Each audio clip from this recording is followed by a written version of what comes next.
Hey guys, this is Richard from WELSHYTECH. Welcome back to the channel. If you're new here, hello to you. Now, we've got something very special on the channel today. This is the Sapphire AMD RX 9070 Pulse. Let's get into those glorious benchmarks, shall we?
Okay, so when it comes to the overall specs and what system I'm actually using. Now, I am using the latest Windows version as well as the latest driver version from AMD for the RX 9070. As for the system specifications, now I have actually upgraded my test bench from AM4 to AM5. So the overall motherboard in this one will be a MSI B650 Edge Wi-Fi motherboard with 32 gigs of DDR5. It is also got an AMD Ryzen 7900 CPU. It is housed in the Be Quiet Shadowbase 800FX with 4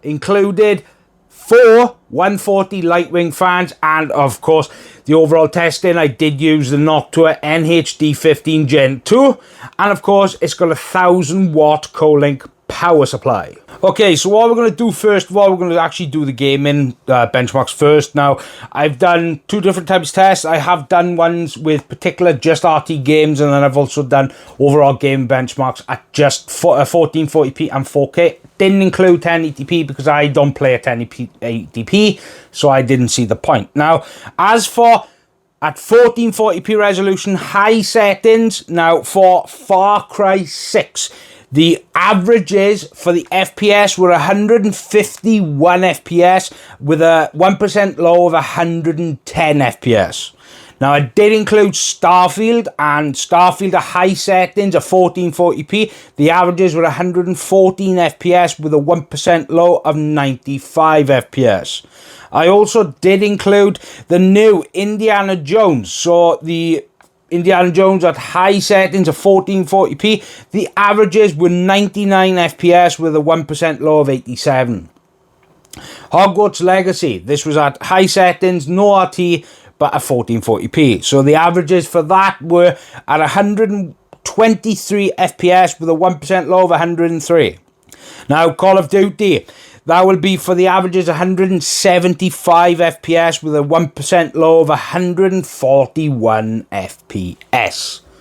So, now we're going to go straight to the 4K benchmarks, and this is without ray tracing. We will get to ray tracing afterwards. Now, as for Far Cry 6, the averages were 130 with 1% lows. Starfield was 59 average with a 1% low of 29. Indiana Jones, the average was 89 with a 1% low of 81.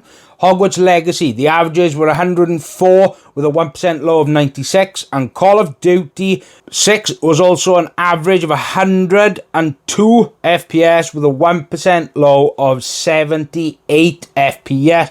That was at high settings at 4K. Okay, so now we'll get into some RT. Now, I did include F1 24 at 1440p and 4K. So what we'll do is we'll do the ones without ray tracing first. So for F124, the averages were 279 with a 1% low of 220. That was high settings at 1440p. With ray tracing at 1440p at high settings, the averages were 104 with a 1% low of 84. Now for 4K resolution, this was done with and without RT. So for without RT at 4K at high settings for F124, the averages were 119 FPS with a 1% low of 90, and then F24 with ray tracing, the averages were 71 with 1% lows at 55 FPS. Now, the main resolution that I actually think this is going to shine this card more, so I've included 3 games. This is primarily RT optimized games, so that'll be Indiana Jones, Hogwarts Legacy, and Watch Dogs Legion. So for 1440p with ray tracing, Indiana Jones had an average of 60 with a 1% low of 54. Hogwarts Legacy, high settings with RT enabled, the averages were 84 with a 1% low of 51. And Watch Dogs Legions, high settings with RT, average was 74 FPS with a 1% low of 59. And just so you know that the thermals never went above 55 degrees, and the overall power draw was 221 watts during testing. Now we're going to get into some synthetic benchmarks from 3D Mark. So we've got Time Spy Extreme and we've got Port Royal as well as Steel Nomad. So for Time Spy Extreme, the score for GPU score is 11,692. Port Royal, which is primarily for ray tracing, the overall score was 15,399.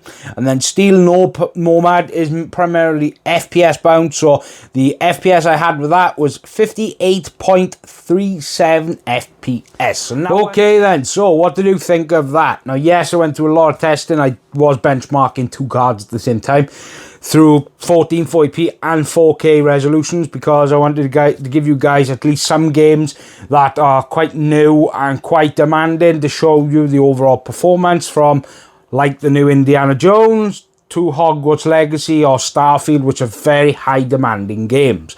No, I didn't include every single game, but that's just because I didn't want to focus on every single game, because every GPU is different. This, I personally think, is a 1440p GPU. It's probably the best bang for your buck one. If you can get it at the launch price, do not overpay for it. If you can get one at scalp, don't buy from scalpers. It's disgusting. Ugh. But if you can get one close to launch price, then I honestly think you should snag one. If you can't, then your 7800 XT Nitro or whatever should still be fine. Yes, there is definitely a percentage difference. This is a lot more faster when it comes to gaming as well as RT.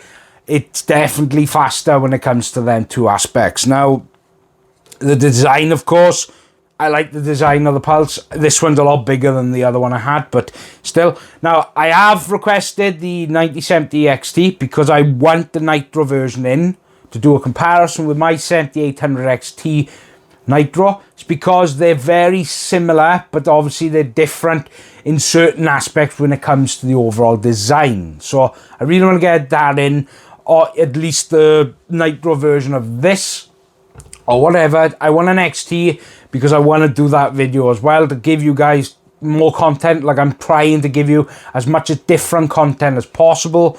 So yeah, look, if you want to buy one, I'll try to find you a link. I will not be linking any links to scalpers, because scalpers, yeah.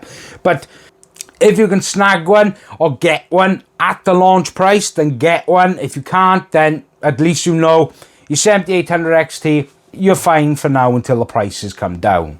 So yeah, I hope you enjoyed the video. Now, I have got loads of stuff coming. I've got a case review coming next.